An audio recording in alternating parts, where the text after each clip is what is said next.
Hello and welcome to Broadcasting Scotland. My name is Lewis McGlynn. Hello and welcome to Broadcasting Scotland. My name is Saoirse Healy. Hello and welcome to Broadcasting Scotland. My name is Donald C. Stewart. Broadcasting Scotland is Scotland's independent broadcaster, providing factual news, reporting on the issues important to the people of Scotland. We are committed to public service broadcasting, and with your support, we will produce even more programmes. Provide opportunities for young people interested in media production and broadcasting, and challenge preconceptions of what Scottish media looks like, amplifying Scotland's voice and reflecting its communities. We can already deliver high-quality live news, and we will create the highest quality programmes for you to enjoy, but we can only do that with your support. So please subscribe to and share our channel or donate to Broadcasting Scotland via the link in the description. Thank you. Thank you. Thank you.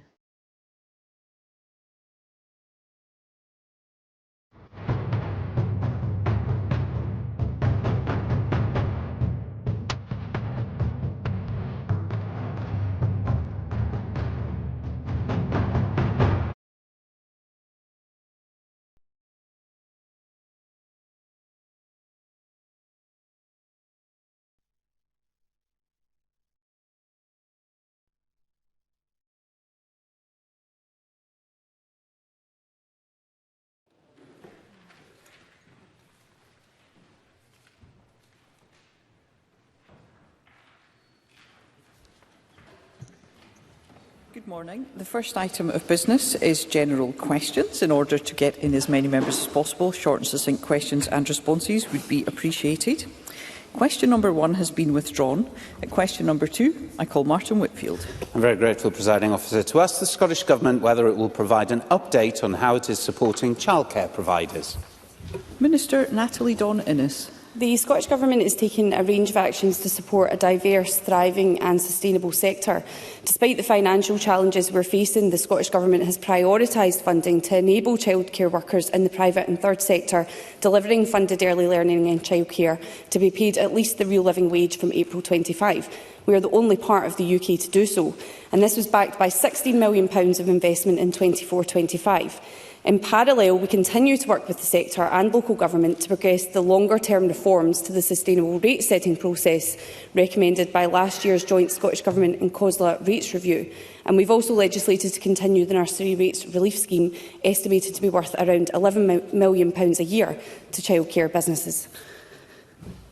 Martin Whitfield. I'm grateful for the Minister for that response. The data published alongside the Early Learning Childcare Expansion Interim Evaluation Report highlighted that between 2018 and 2022 there was a 19% decrease in the number of childcare providers in Scotland. In England, that reduction was just 10%. This would indicate a lack of adequate support for the sector and the providers. The Minister has previously stated that the Government are assured that the childcare sector is in fact economically sustainable. Can she confirm to us today that is still the case, and will the Government publish the evidence that supports that view? Minister. Well, I'm very confident in the economic model, and we continue to monitor the financial sustainability of the sector through our financial sustainability health checks. But I want to be clear, ensuring that sustainability is a priority for me. You know, I've been very clear PVI are such an integral part of our childcare sector in Scotland. So in terms of further work, I think this fits in quite well with the rates review around both updating sustainable rates guidance, but as well as working with local government and funded providers to consider options for obtaining more robust and more reliable cost data to, direct future approaches. So I'd be happy to meet with the member if he'd like to discuss the progress on this further, but I hope that sort of answers the question. Brief supplementary, Jackie Dunbar. Thank you. Can the Minister please indicate what level of national uptake there has been on the SNP's initiative of giving 3 to 5-year-olds up to 1,140 hours of funded early learning and childcare a year, following the support given to the childcare providers? Minister. So recent evidence shows that the estimated uptake rate remains very high, with over 92,000 children accessing funded ELC in 23, and this includes 97% of 3- and 4-year-olds, and 90% of those accessing the offer are using their full entitlement. Further to this, improvement service reporting shows that in September 23, 90% of 3- and 4-year-olds who were accessing funded ELC were using their full entitlement of 1140 hours a year. Now, I think Ms Dunbar will agree that this is extremely positive and directly contributing to this government's mission to tackle child poverty, given that every family who is utilising this universal offering is saving roughly £5,000 per year per child. Megan Gallagher. Thank you very much, Presiding Officer. And with the brief conversation I had with the Minister beforehand, I thought it would be remiss of me if I wasn't able to come in with a brief supplementary. A constituent contacted me regarding the eligibility criteria, as their child was not able to start obtaining 1140 after they turned 3 years old. And this would suggest what Martin Whitfield was raising about the lack of support for private providers. So can the Minister advise what conversation she's having with local government in order to make sure that children can access 1140 when they turn 3 years old? I appreciate the question from Ms Gallagher, and I would want parents and families to be able to receive their entitlement as soon as possible. I appreciate that different local authorities have different guidelines around this. I would emphasise that it is for local authorities to set these guidelines, but of course I would encourage local authorities to ensure that they are not only speaking to parents and consulting with parents on their needs, but they are doing their best to ensure that children can receive that offer as quickly as possible once they are entitled to it. Willie Rennie. The Government's recent report that's already been referred to indicates there's been a significant shift from the private, voluntary and independent sector workforce to the council workforce. Does that not mean the Minister needs to act with more urgency to close the gap in funding that the former First Minister Humza Yousaf promised that he would do? Minister. I believe since being in post I have worked with urgency, and I've regularly and very passionately spoken about how valued our PVI sector is and how I want to do everything I can to ensure their financial sustainability. Again, I'll take back to the sustainable rates guidance, which I think has some really key measures in it in terms of setting rates, whether that's looking at the process for 2-year-olds, whether that's looking at the meal rates and whether they are reflective of true costs, and also looking at how local authorities are supporting private settings for additional support needs children. So there are a range of actions underway that I think are going to make a real difference to the sector, and I have had positive feedback from the sector on. Question number 3, Bill Kidd. Thank you, Presiding Officer. To ask the Scottish Government what recent discussions it has had with the UK Government regarding the provision of levelling up funding for areas of multiple deprivation, such as Drumchapel in my Glasgow Anniesland constituency. Cabinet Secretary Kate Forbes. I raised this very issue with the Deputy Prime Minister when I met her last Friday, and that is on top of our regular contact with the UK Government on a range of issues, including the future of levelling up and other funds. Bill Kidd. Thank you, Cabinet Secretary, for that response. People in my constituency feel betrayed. Westminster promised funding for projects in communities across Scotland, only for them to see these promises abandoned, firstly by the Tories and now at Labour's altar of austerity. I have today written to the Secretary of State for Scotland, urging him to deliver the funding promised to Scotland's Parliament to properly fulfil the promises made to communities like the one I represent in Drumchapel.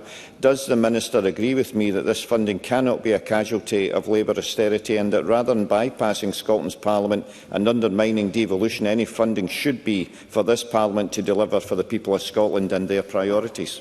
Cabinet Secretary. Well, I think the member makes a very compelling case for why decisions should be made as close to those who are benefiting as possible, namely here in the Scottish Government.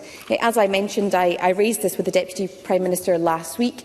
I reiterated the concerns that we have about the Levelling Up Fund and the way it has, under previous regimes, been overly politicised. The big risk, as I understand it, is the 30th of October and the UK Government's statement on the budget.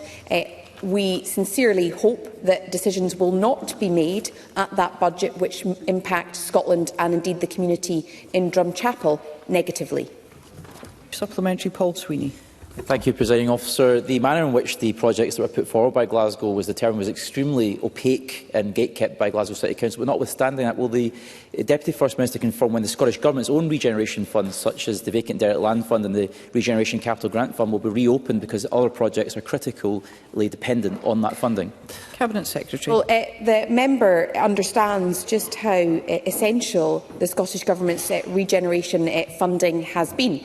He will also understand that if I can't get any clarity from the UK Government right now on their own schemes, then it stands to reason that it's very difficult to give him any commitments right now in advance of the UK Government's budget or our Scottish Government budget. Our sincere hope, and I hope that he will use his offices to put pressure on his colleagues, is that there is a fair settlement in order to allow us to continue to support communities.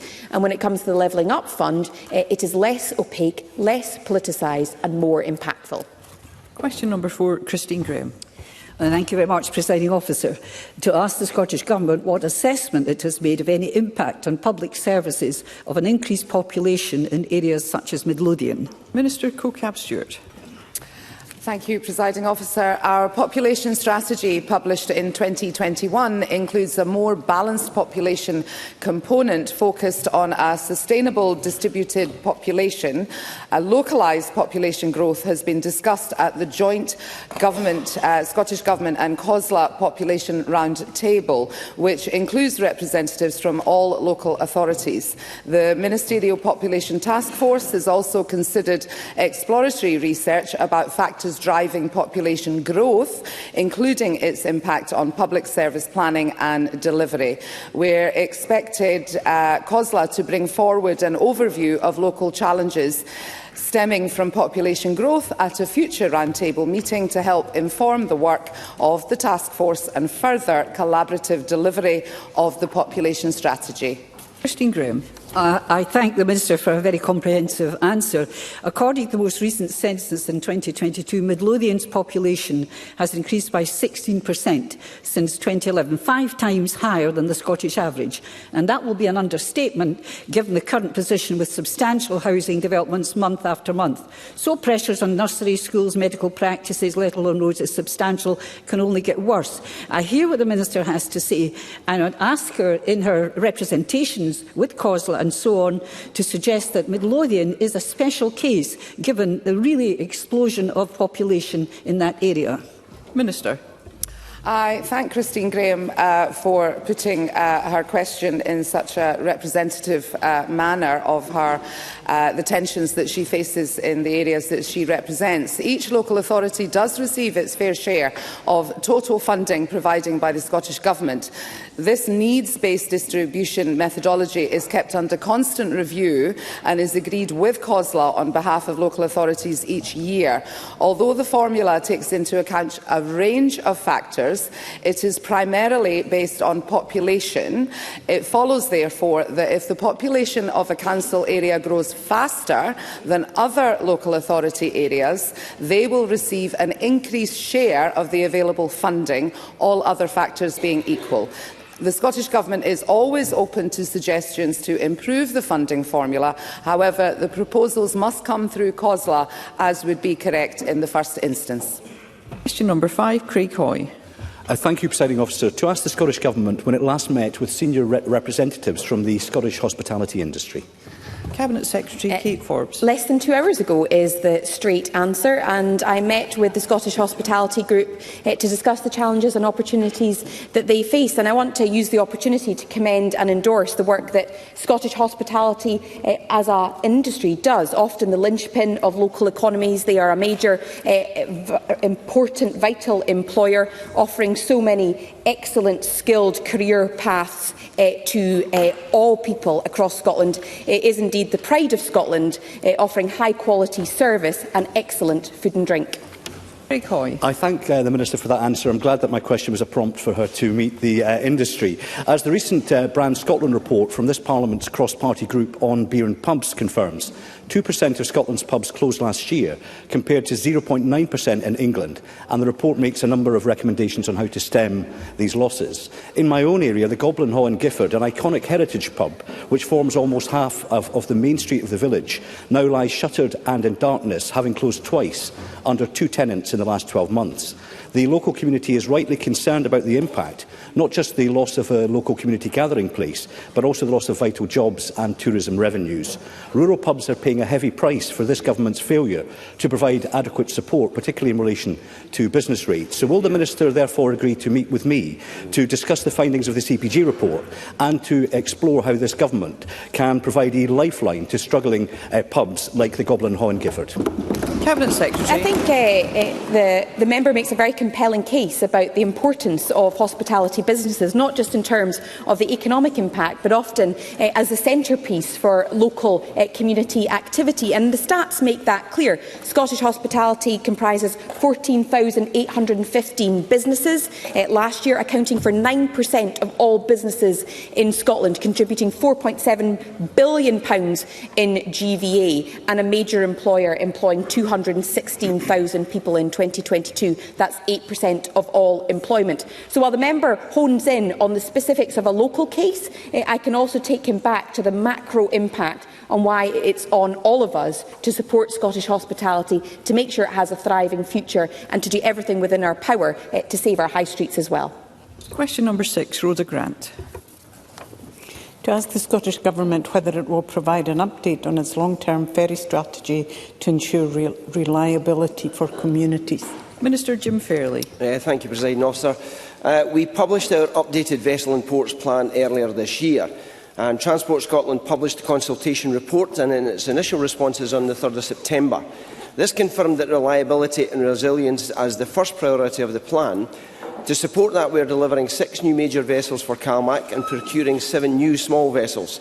The plan also confirms that we will retain a resilience vessel to cover planned and unplanned outages, and also to introduce two vessel summer services on the Little Minch, adding capacity and resilience to the Western Isles and the network as a whole. Rhoda Grant. It seems that a day doesn't go by without further delays to the new ferries and breakdowns to the existing fleet. South Uist again bears the brunt of the cancellations. Businesses again are being failed, and added to that, we are now in a period of annual maintenance to the fleet. I see that the Hebridean Isles, which is due to be scrapped next month, is to provide lifeline services to cover. I wonder if the Minister will now admit that there is a requirement for standby capacity to the fleet, and if it's possible to retain the Hebridean Isles in the fleet beyond November to do this. And will he provide compensation to businesses before they're forced off island due to ferry failures? Minister. I don't think, Presiding Officer, there's ever been any lack of consideration that a resilience vessel would be required. However, in reference to the boat that she's talking about, it's not possible to retain that one beyond this point, because it would need a major overhaul, and both CMAL and CalMac have anticipated that there will be out for many months as a result of that overhaul, to then only be disposed of when the new vessels come into play early next year. But as I said, the plan that has been set out before is looking at the resilience across all sectors, and I'll be very happy to meet the member to discuss what that looks like as we go forward. Question number 7, Mark Ruskell. Thank you, Presiding Officer. To ask the Scottish Government what its response is to the recommendations in the recent Oxfam Scotland report, cleared for take-off a private jet tax for Scotland. Minister Ivan McKee.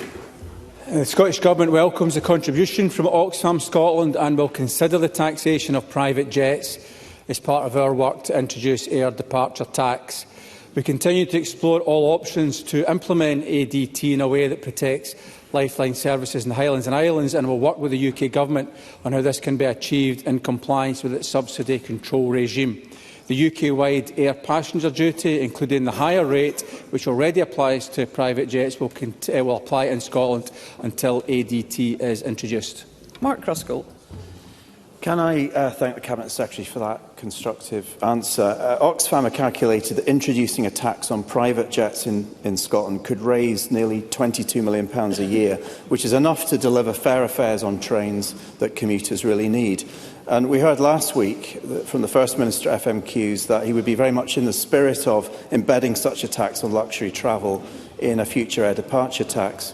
So will the Cabinet Secretary similarly support this initiative, and can he provide more detail on the discussions that his government currently is undertaking with the UK government on the introduction of an air departure tax for Scotland, and in particular the intricacies around the details of an exemption for Hinds and Islands? How much progress can we actually see, Cabinet Secretary, in the months ahead on this? Minister. The Scottish Government continue to engage constructively with the new UK Government, and will report back on progress on that in due course. But we are very keen, as I'm sure the new UK Government are, to make progress on this issue in compliance with state aid rules and ensuring that we continue to support Highland and Island connectivity. With regards to the specifics in the Oxfam report, I can say that I've asked officials to engage with Oxfam on the substance and the details around their calculations. Having had a quick look at the report myself, I would have to say that it doesn't appear at first glance to have taken into account behavioural impacts, which is interesting considering that the primary thrust of the report is to reduce travel by private jet in the interests of climate change. But I asked my officials to engage constructively to understand the basis of calculation, and of course we'll continue to engage with all parties across the Chamber with regards to discussions in terms of what will be included in the forthcoming Scottish Government budget. Concise question number 8, Brian Whittle. Presiding Officer, as always, to ask the Scottish Government what steps it's taken to ensure school meals meet or exceed existing nutritional standards. Cabinet Secretary Jenny Gilruth. We expect all local authorities to comply with the high standards set out in the nutritional requirements for food and drink in schools Scotland Regulations 2020, which are accompanied by supporting statutory guidance. Education Scotland Health and Nutrition Inspectors monitor school food and drink provision as part of the school inspection programme. Brian Whittle. Can I thank the Cabinet Secretary for that answer? I mean, school meals are a crucial way to offer a balanced nutritional meal, so important in tackling hunger and malnutrition, attainment, behavioural issues, physical and mental health. So can I ask this Cabinet Secretary if she believes the current nutritional standards are of a sufficiently high enough standard to meet these criteria?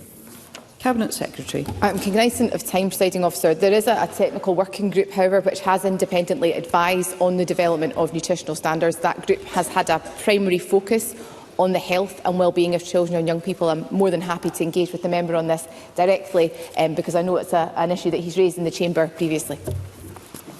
Thank you. That concludes general questions. The next item of business is First Minister's questions. At question number 1, I call Russell Finlay. Thank you, Presiding Officer. The SNP's plans for a national care service have already wasted £28 million of taxpayers' money. 4 parliamentary committees have warned about its flaws. NHS bosses have serious concerns.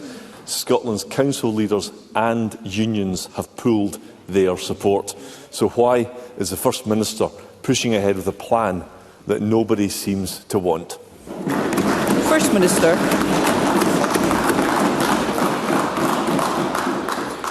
Officer, before I answer the substance of Russell Finlay's question, may I welcome him to his post as leader of the Scottish Conservative and Unionist Party, and look forward to these exchanges, which will take their course over the next few weeks, months and years.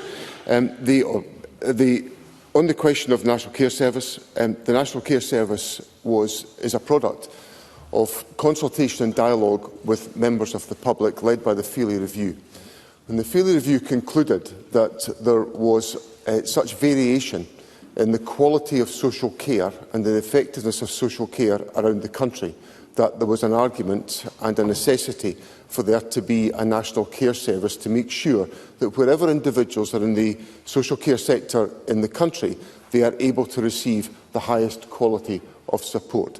That is the foundation behind the National Care Service, and it's on that basis that the Government will pursue the proposition that we've put forward to Parliament.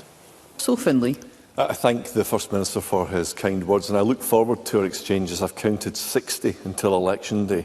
But what I really hope for from the First Minister is some answers. 1 in 5 care homes have closed over the past decade, and the NHS is paying the price, with almost 2,000 people trapped in hospitals, which is the highest on record. First Minister, Scotland's care sector is collapsing today. People need action today. Every penny should be spent helping them today, not wasting years on yet another SNP pet project that is doomed to fail. So why can't the First Minister see that? First Minister.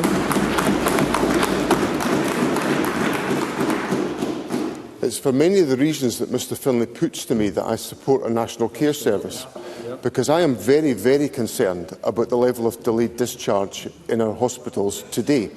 And it's been the focus of significant attention from me as First Minister and the Health Secretary and his ministerial team and those acting on our behalf. Let me just give Mr Finlay an illustration of why this is a problem in the country. Apart from the fact there are nearly 2,000 people who are delayed in leaving hospital at this present moment, and we've been putting in sustained efforts, and I think the situation would have been significantly worse had we not done so. But today, per 100,000 of population in each local authority area in the country, the number of delayed discharges ranges from 9.3 in one local authority area to 108 in another, 10 times the difference. So if one local authority area can secure a delayed discharge level of 9.3 per 100,000 of the population, I ask myself, why is there a position which is 10 times worse at the other end of the spectrum? That is unfair in this country. It needs to be addressed, and that's what a national care service will deliver. Russell Finlay. The First Minister's own figures reveal that this is a today problem, and it's classic SNP, wasting time and money, neglecting what people really need. Government ministers yet again grabbing power from local communities. The National Care Service will cost billions of pounds, and that's just to set up. So how will another expensive, bloated and wasteful quango help anyone? First Minister. One of the factors that Mr Finlay will be calculating in his cost assessment that he's just put on the record today is the fact that as part of this exercise we intend to increase the pay and remuneration for social care workers around the country. And no wonder Mr Finlay objects to that, because the Conservatives have objected to every attempt on our part to improve pay for social care workers the length and breadth of the country.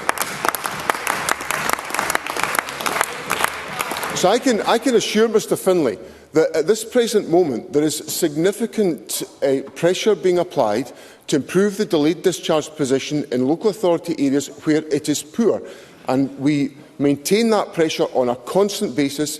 It occupies a huge amount of my attention and that of the Health Secretary as First Minister. Some areas are improving, but not nearly fast enough.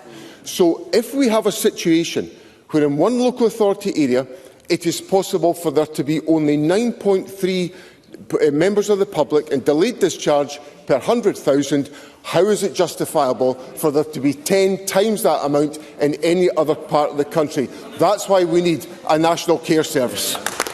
Russell Finlay. This really does sum up what's wrong with politics in Scotland. Plans for a national care service that are costing a fortune but not caring for anyone, just like the ferries that don't carry passengers and prisoners that free criminals early. This government needs a reality check. It's become disconnected from the people it's supposed to represent, like the thousands who are in need of care today. Yes. Surely it's basic common sense to ditch the SNP's National Care Service plan and just put the money directly into frontline care. First Minister.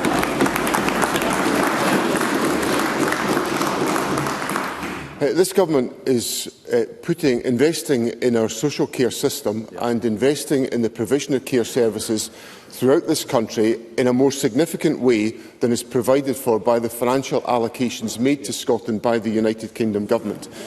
Now, Mr Finlay, of course, was a supporter of Liz Truss. We can... Carry on, First Minister. Members. Don't like it. The Conservatives obviously don't like being reminded that Mr Finlay... The Conservatives... We will hear the First Minister. Many members wish to put questions today. I'd like us to continue. First Minister. The Conservatives obviously don't like hearing that Mr Finlay was a supporter of Liz Truss, whose economic and fiscal policies have undermined the public finances of Scotland. That is the reality that I'm going to point out to Mr Finlay. And what this government has done is it's taken the hard decisions to invest more in our public services, more in our health and social care services than would have been the case if we had followed the United Kingdom Government's budget allocations to Scotland. £1.5 billion more invested in our public services. So if Mr Finlay wants a lesson in reality, I will tell him that I will not follow the discredited and failed policies of the Conservative Party. We will make our choices here in Scotland to invest in our public services and to protect the people of our country. Question number 2, Anna Sarwar.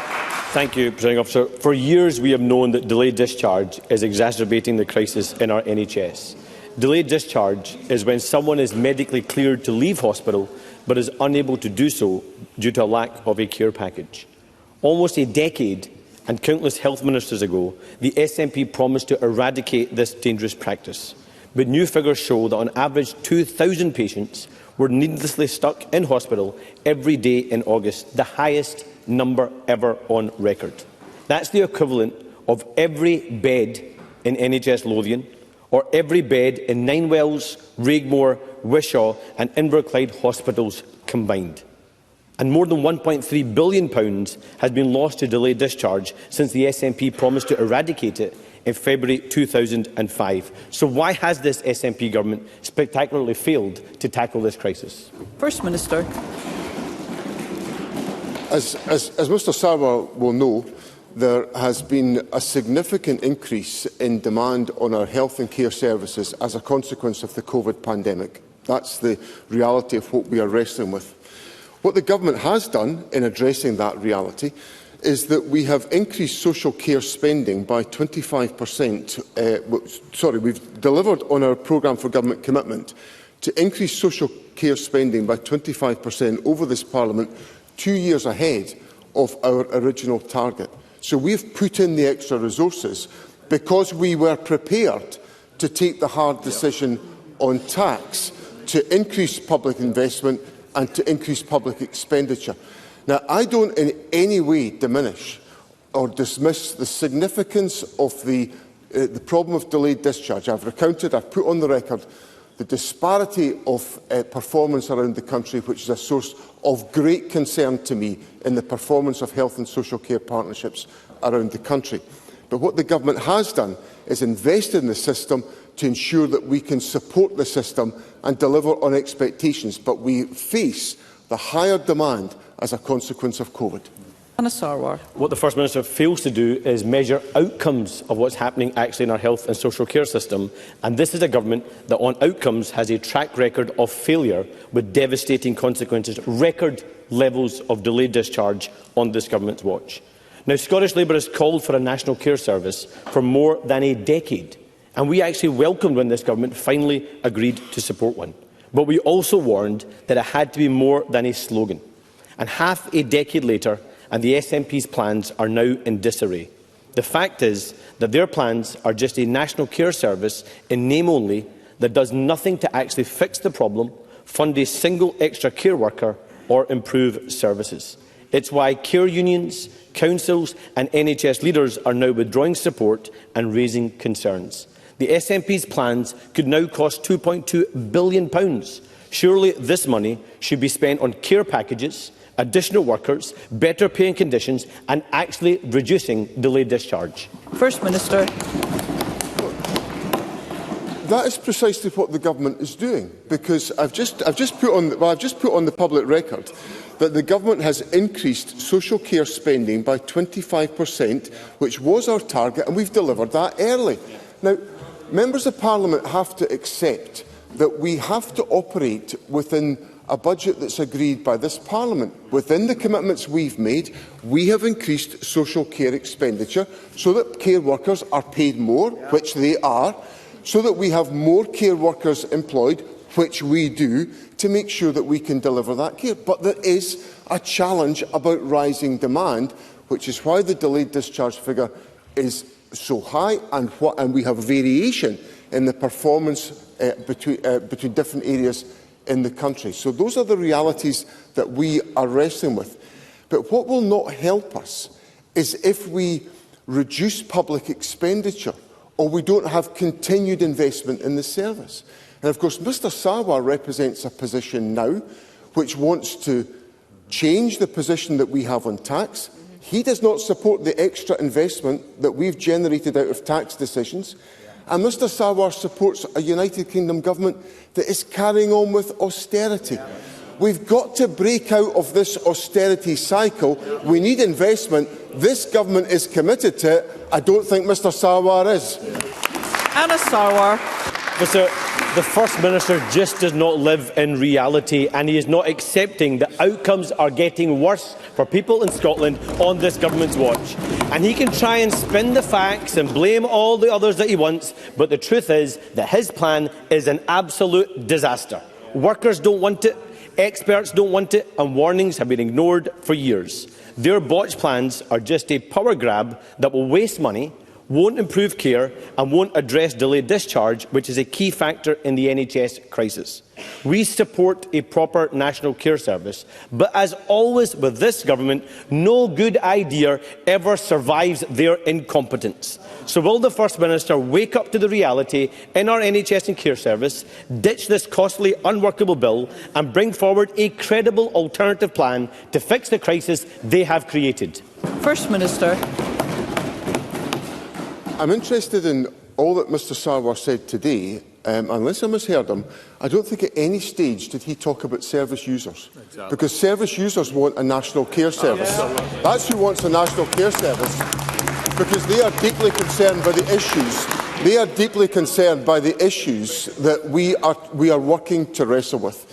Now, what I would say to Mr Sarwar is the Government will engage constructively with all interested parties about the establishment of a national care service, because we want to improve outcomes for members of the public. We are committed to doing exactly that, and we will engage constructively with the Labour Party and with anybody else about their ideas about taking forward the national care service. But what we have to be aware of is that when members of Parliament come here demanding investment in our public services, they have to be prepared to support the means to make that happen. Now, that doesn't happen if members of Parliament come here and oppose what we are doing on tax. It does not happen if members of Parliament, as Mr Sarwar told me during the election campaign, say there will be no austerity and then deliver austerity in the United Kingdom government.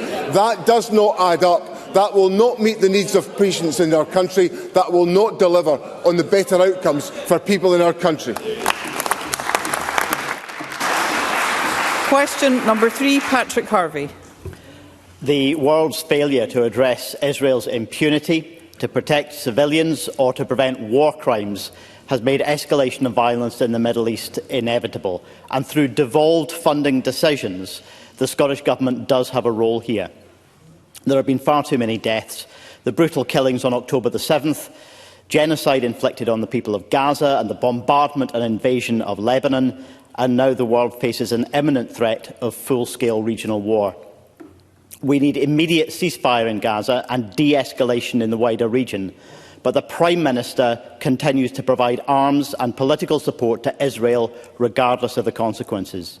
Remembering that there are devolved funding decisions involved here, What is the First Minister's response to this crisis, and will he join us in calling for de-escalation and for the UK Government to end its complicity in war crimes being inflicted on Palestinians and others? First Minister.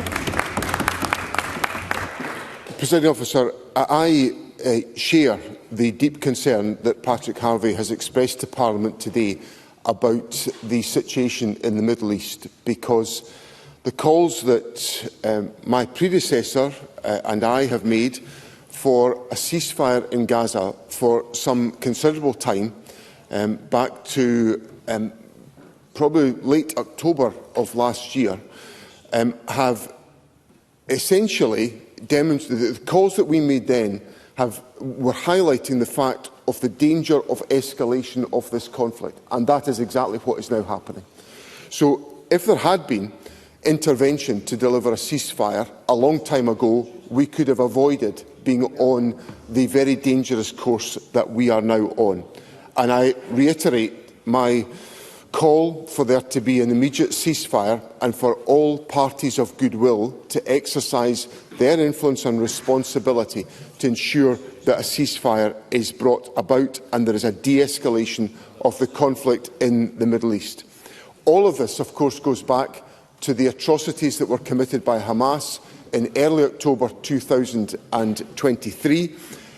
All hostages should be returned, and there should be the application of a ceasefire to resolve these issues, and the development of a two-stage solution to ensure that Palestinians can live in safety in their own sovereign, independent nation.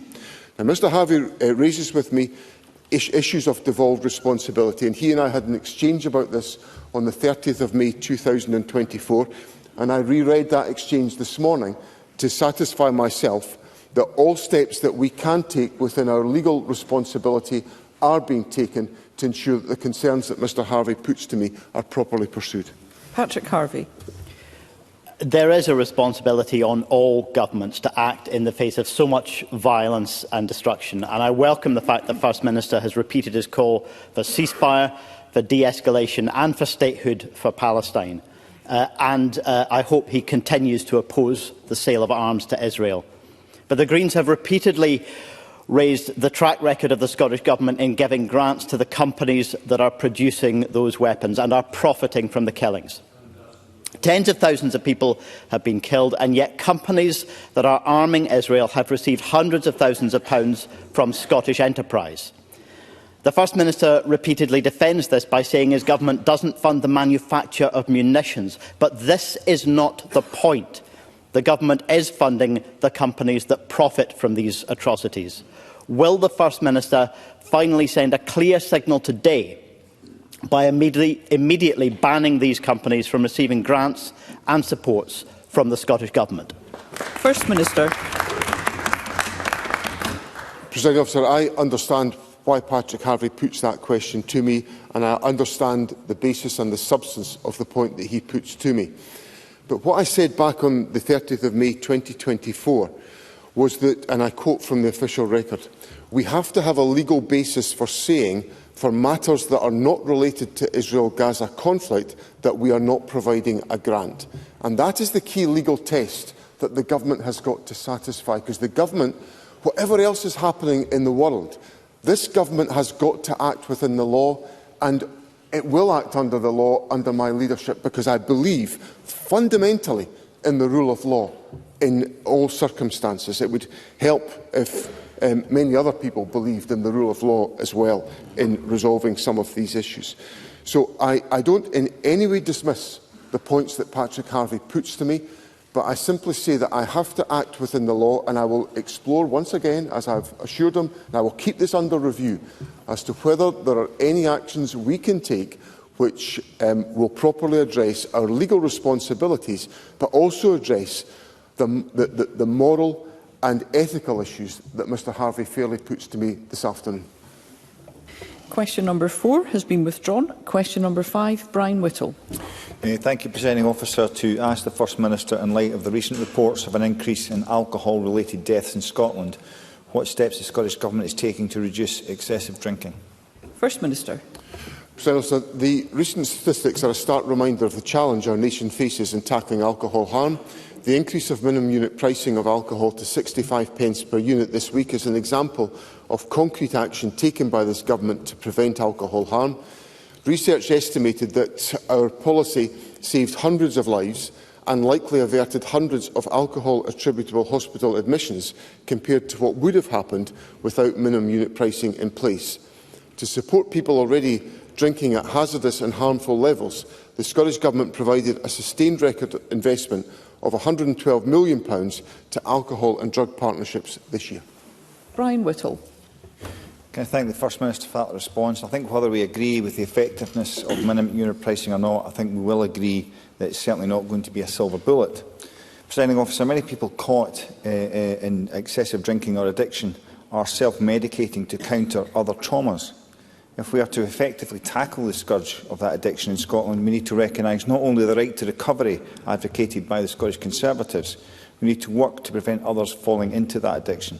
So does the First Minister recognise that community activities such as youth clubs and sports clubs and music and drama and the Scouts and the Guides and all those great organisations can also be a positive alternative form of self-medication? And if he does he further recognise that by reducing access to the activities, both in schools and the community, by closing facilities and squeezing third sector funding, makes preventing addiction that much more difficult? First Minister. There's a lot in Mr Whittle's question with which I agree, that there is the opportunity to have a fulfilling life that does not require any resort to alcohol or drug dependency can often be delivered by participation in many of the organisations and activities that Mr Whittle puts to me. And I can assure him, and I very much practice this in my parliamentary and ministerial activities, very strong support for the work of the third sector in many of the organisations that Mr Whittle talks about. I suppose the only note of discord I have to say is that we've got to find the money somewhere. And I keep on coming back to this point, that it's all very well for members of Parliament to come here and ask us to fund things and to fund other provision, with which I think is totally valuable. To find the resources for that without supporting us in having the means to do so. Now, Mr Whittle's party were responsible for the chaos in our public finances with which we wrestle, and the government is working our way through those challenges. But I simply appeal to Mr Whittle to follow through his commitment to encourage me to support these organisations and these activities by then supporting us and having the means to invest in these organisations through the budget process. Colette Stevenson.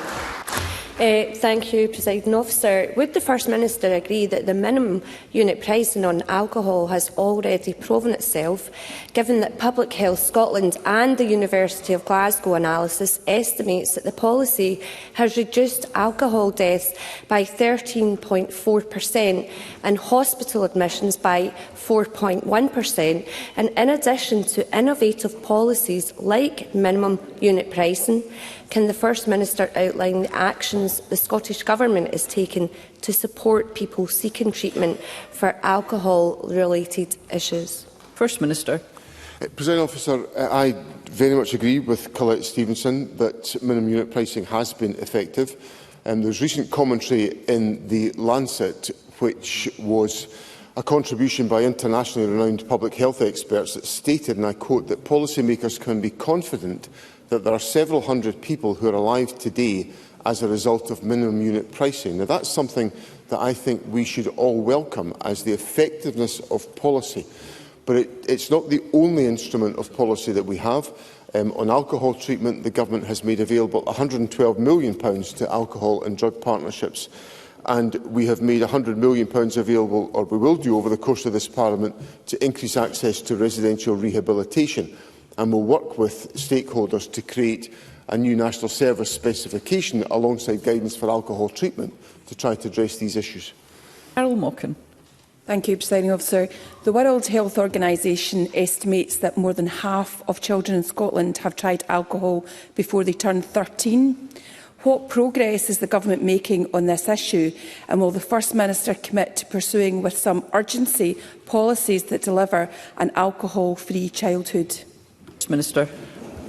I agree fundamentally with the point that Callum Mochan puts to me, and the Government is, of course, taking forward a number of measures under consultation in relation to alcohol marketing, which is designed to achieve the objective that Callum Mochan understandably puts to me today. So I reassure her that that is part of the Government's programme to put in place the measures which avoid children having exposure to alcohol in their childhood, to enable us to have more positive outcomes for those young people. Question number 6, Pam Duncan-Glancy. Thank you, Presiding Officer. To ask the First Minister what the Scottish Government's position is regarding whether teachers are essential to raising educational attainment and closing the poverty-related attainment gap. First Minister. Presiding Officer, Scotland's teachers are vital to driving improvements in our schools, raising attainment and closing the poverty-related attainment gap. It's for that reason that we are providing local authorities with £145.5 million in this year's budget to protect teacher numbers, and why I and the Education Secretary are committed to working with our local authority partners to ensure the best possible education for every child in Scotland. Pam Duncan-Glancy. I thank the First Minister for that answer, but he'll know that not a single local authority has agreed to receive that funding. The First Minister says he believes that teachers are essential. His Cabinet Secretary says that she can't raise attainment with fewer teachers, yet 450 in Glasgow began losing their jobs. By what the First Minister just said himself, these jobs are essential. Teachers are working on average 11 hours extra, unpaid, every week. And on this Government's watch, new teachers can't get jobs. Enough is surely enough. That's why Parliament voted for my motion for the Government to intervene in this, save the jobs and bring forward a proper plan. But once again, the Government ignored the will of this Parliament. So can I ask the First Minister today, when will teachers have the stability they deserve? First Minister.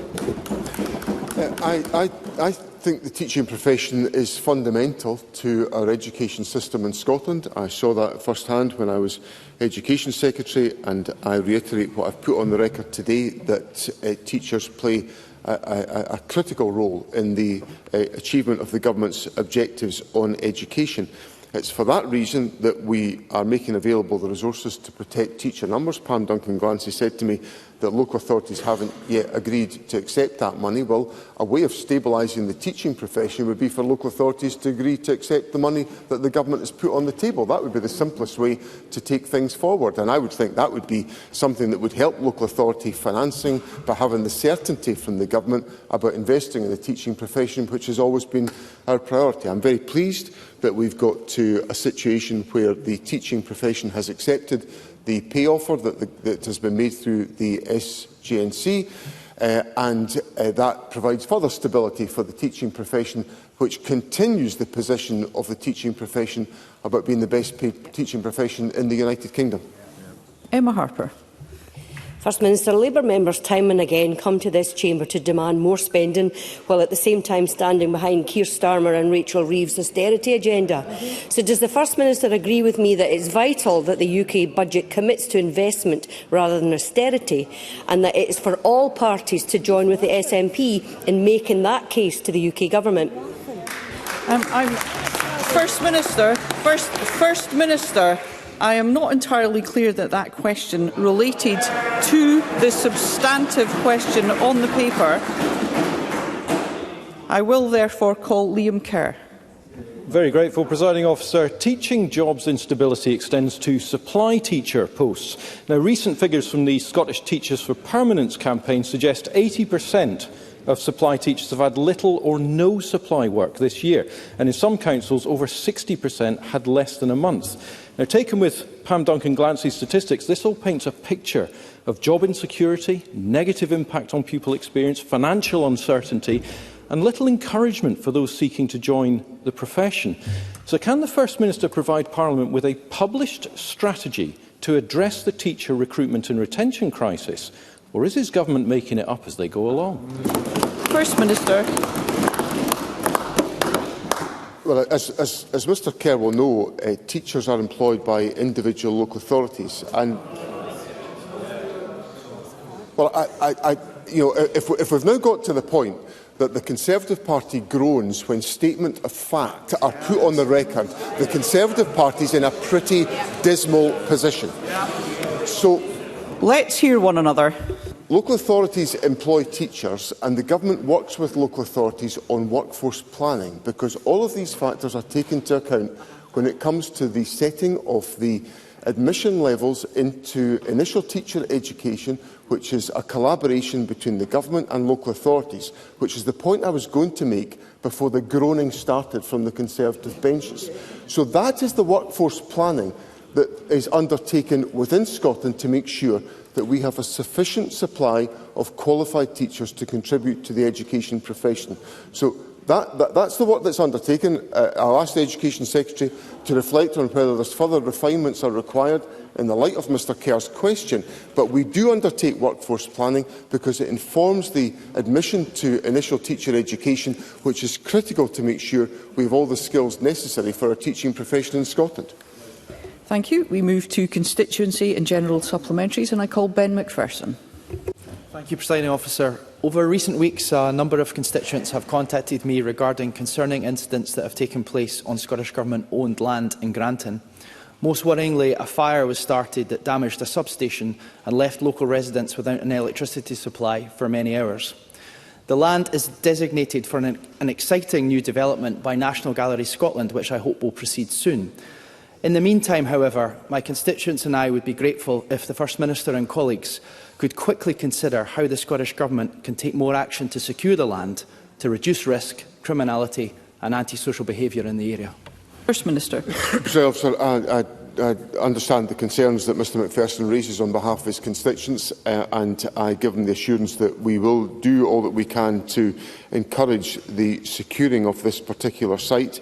We'll work very closely with the City of Edinburgh Council and Police Scotland to identify solutions to the challenges that are faced in the Granton area. As Mr McPherson knows, the project for the National Galleries is an important commitment on the Government's behalf, and we look forward to taking the necessary steps to secure that site in advance of the development of that particular site. Oliver Mundell. Thank you, Presiding Officer. As part of Dyslexia Awareness Week, Dyslexia Scotland and the University of Glasgow yesterday published a hard-hitting research project looking at the experience of 1,400 adults with dyslexia. The report highlights a number of areas of concern, including challenges in obtaining an adult assessment with formal education. 80% of participants said this cost to getting this assessment was preventing them from having their dyslexia identified, and 3/4 said it was negatively impacting them in the workplace. These concerns have been raised numerous times before, with little progress. So will the First Minister agree to meet with Dyslexia Scotland and a cross-party group of MSPs to discuss the findings, and will he finally agree that the Scottish Government should fund these important assessments for all adults? First Minister. President, I am familiar with the research that Mr Mundell puts to me, and I acknowledge the significance of the issue of dyslexia where that is not identified and not supported as a consequence. So I'm very happy to agree to meet with Mr Mundell and with Dyslexia Scotland. I've had engagement with the organisation in the past, and I would welcome a continuation of that dialogue. Obviously, there are financial implications of putting in place of meeting the costs of the assessments that Mr Mundell puts to me, but we will have those discussions and identify what further actions the Government can take to support the legitimate aspirations that Mr Mundell puts to me. Jackie Bailey. The First Minister will be aware of my constituent who died last week in an industrial accident in Southampton.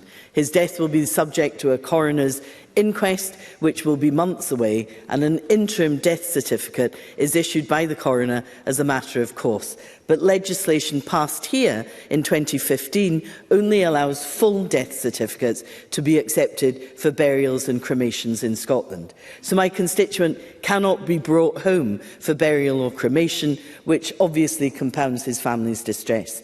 Can I thank the Health Secretary for his positive engagement on this issue, but can I ask the First Minister, what can he do to resolve this matter urgently, and will he specifically consider whether Health Improvement Scotland, who provide a death certification review service, can act in this case? First Minister. Sir, I'm familiar with this case, and first of all, I want to say that I sympathise very much with the family involved, and I understand that this circumstance will just add to the distress that they are suffering. Jackie Bailey received a reply from the Health Secretary last night on this question, and I do assure her that we are in touch with the relevant authorities to try to find a way through this, to try to resolve the issue. I don't have a solution as yet, but I assure her that we are actively working to try to ensure that is the case and to do it as swiftly as we possibly can do. Bob Doris. Presiding Officer, on the 27th of September, the Afghan Embassy in the UK closed, leaving 280,000 strong Afghan diaspora in the UK, including constituents of mine and families across Scotland, without consular services such as passport facilities which enable travel. For the avoidance of doubt, Presiding Officer, the consular services were provided by a small and committed staff team who remained loyal to the now toppled democratically elected government and who rejected the Taliban completely. This closure will have a detrimental impact on many families who have made their lives and homes here in Scotland. Can I ask the First Minister to make direct representations to the UK Government to see how they may be able to support the reopening of the embassy and with it the restoration of consular services? First Minister.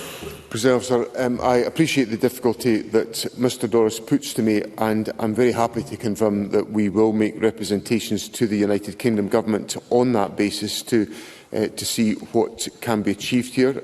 It's a deeply regrettable situation that the Afghan embassy faced closure following the dismissal of its staff by the Taliban government.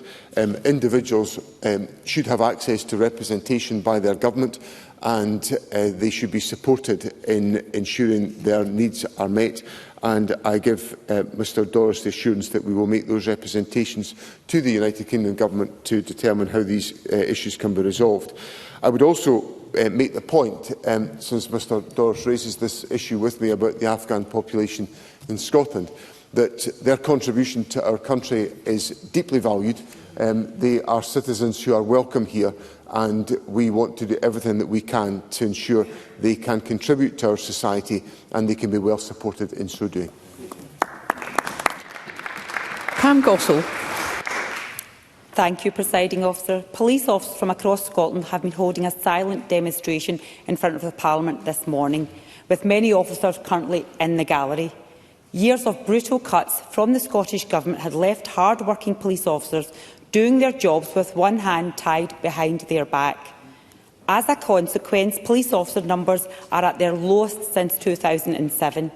Therefore, I would like to ask the First Minister if he recognises that police officers feel undervalued and overworked, and will he commit to a fair pay deal in line with other public sector workers? First Minister. Presiding Officer, I am very happy to put on the record that I value enormously the contribution made by police officers to our lives in Scotland. They are essential contributors to the safety of members of the public, and they provide a pivotal and essential role that is highly valued by me as First Minister and by the Scottish Government.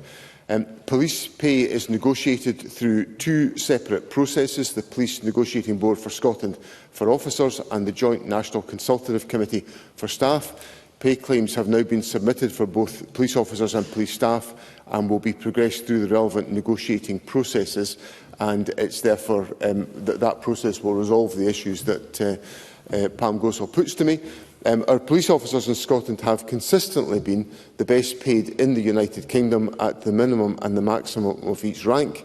This recognises the hard work and the valuable contribution they make daily, as well as our commitment to investing in policing.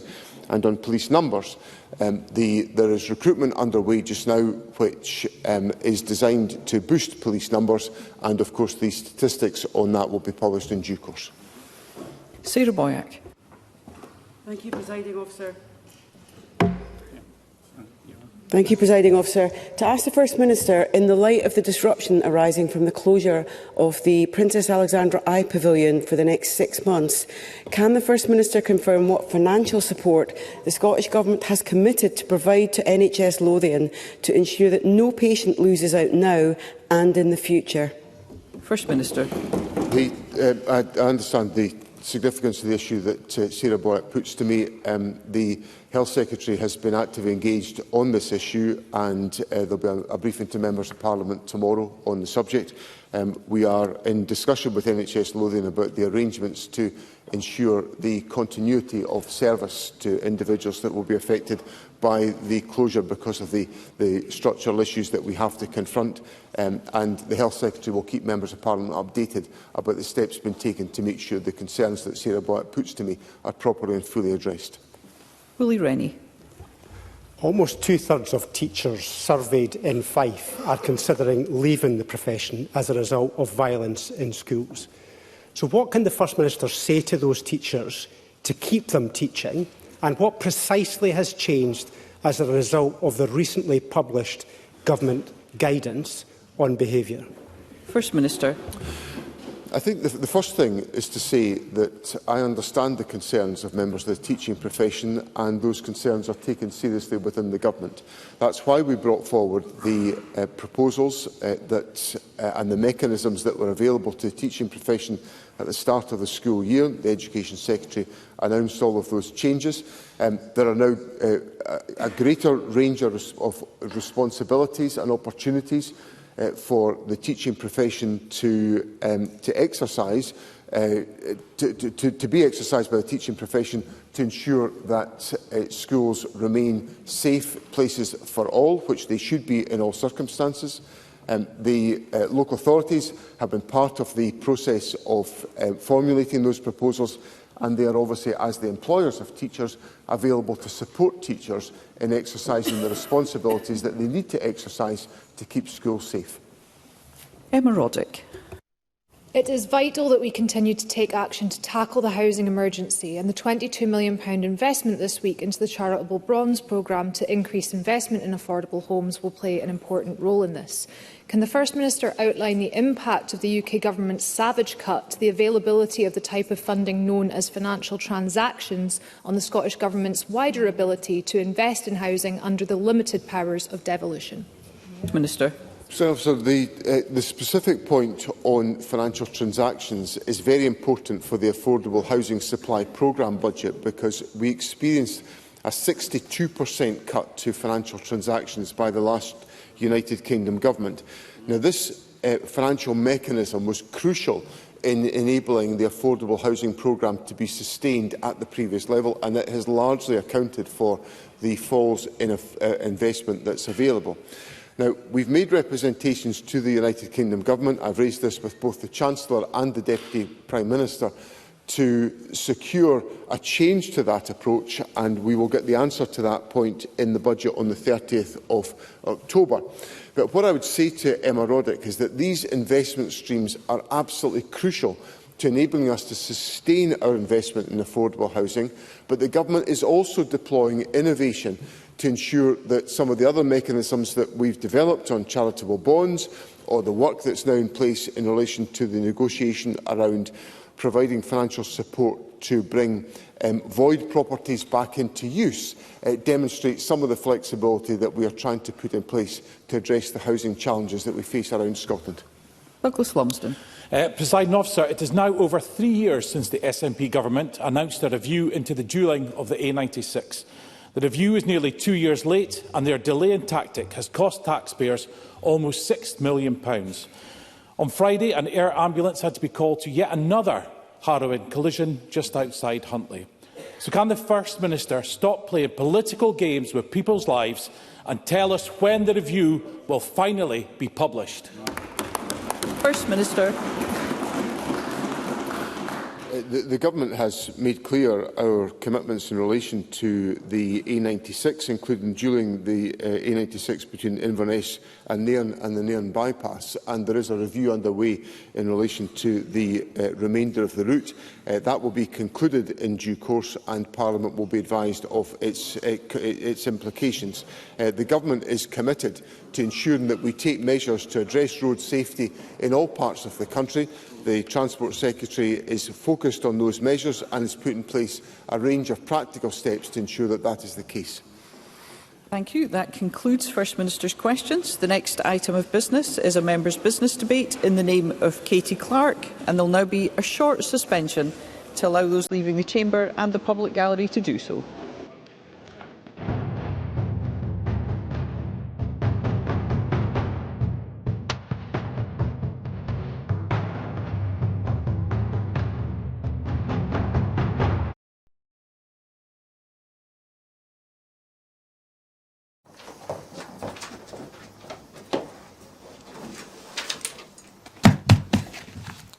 Hello and welcome to Broadcasting Scotland. My name is Lewis McGlynn. Hello and welcome to Broadcasting Scotland. My name is Saoirse Healy. Hello and welcome to Broadcasting Scotland. My name is Donald C. Stewart.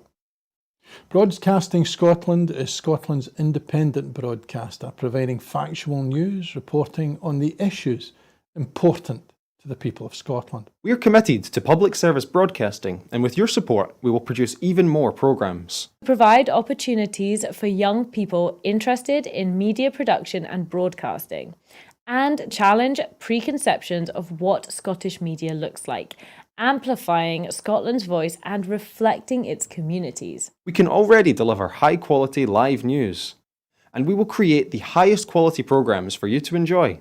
But we can only do that with your support. So please subscribe to and share our channel or donate to Broadcasting Scotland via the link in the description. Thank you. Thank you. Thank you.